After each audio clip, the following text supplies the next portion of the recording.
Hello guys, আজি আপোনালোকক লৈ আছোঁ সৰিয়হ, আলু আৰু মাছৰ আঞ্জা কেনেকৈ বনাওঁ চাই থাকক। এতিয়া সৰিয়হ মিক্সিত পিচি ল'ম।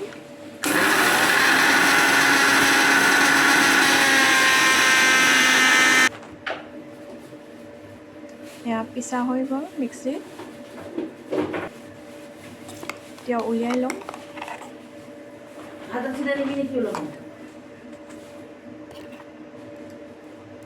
এয়া হৈ গ'ল। এতিয়া আমি পাঁচফোৰণ দিছোঁ, পিঁয়াজ দিলোঁ,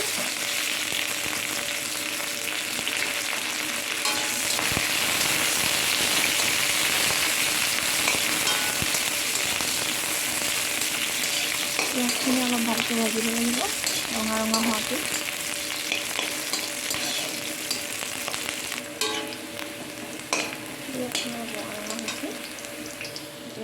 এয়া হৈ গৈছে অলপ অলপ ৰঙা ৰঙা।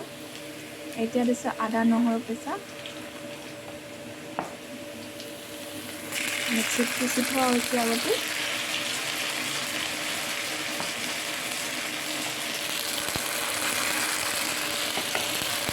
আদা নহৰু দিয়া হৈ গ'ল। এতিয়া আৰু দিম আমি জিৰা গুড়ি অকণমান,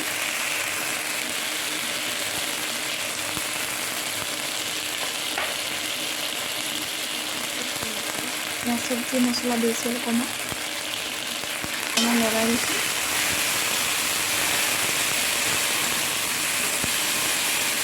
আলুখিনি মই আগতে বইল কৰি থৈ দিছিলোঁ। এই বইল আলুখিনি এতিয়া অকণমান ভাজি ল'ম। ৰং গুড়া দি দিছোঁ।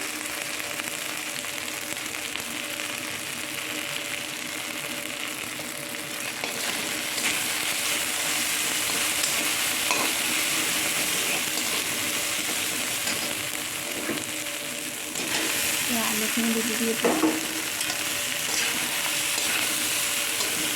এতিয়া লৰাই দিছোঁ।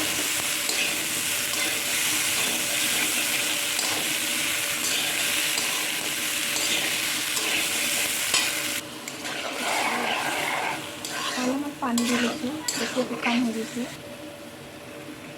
নিমখ দিছোঁ। আপোনালোকে যেনেকুৱা নিমখ খোৱাত তেনেকুৱা দি দিব, যাই যেনেকুৱা খায়।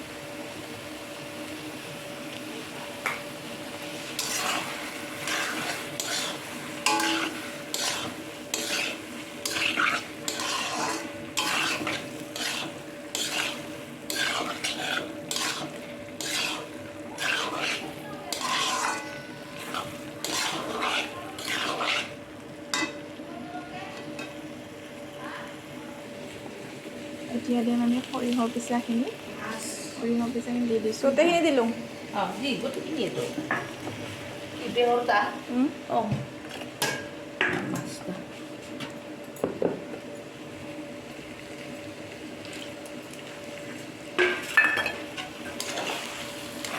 অলপ লৰাই দিছোঁ। এতিয়া লাৰি দিছোঁ। এইখিনি অলপ ড্ৰাই হোৱাৰ পিছত পানী দিম আমি।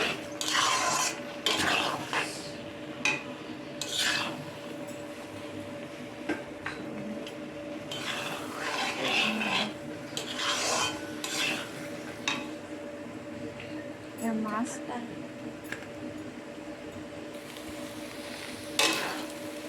পানী দিব হৈ গৈছে।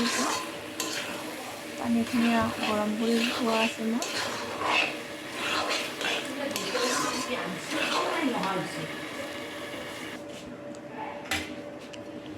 মাছ দি দিছোঁ। যাই যেনেকুৱা যিমান পাৰে তেনেকুৱা দি খাব পানী। আমি অলপ বেছিকৈ দিছোঁ পানী, যাতে আঞ্জাটো ভালকৈ ভাতৰ লগত খাব পাৰোঁ।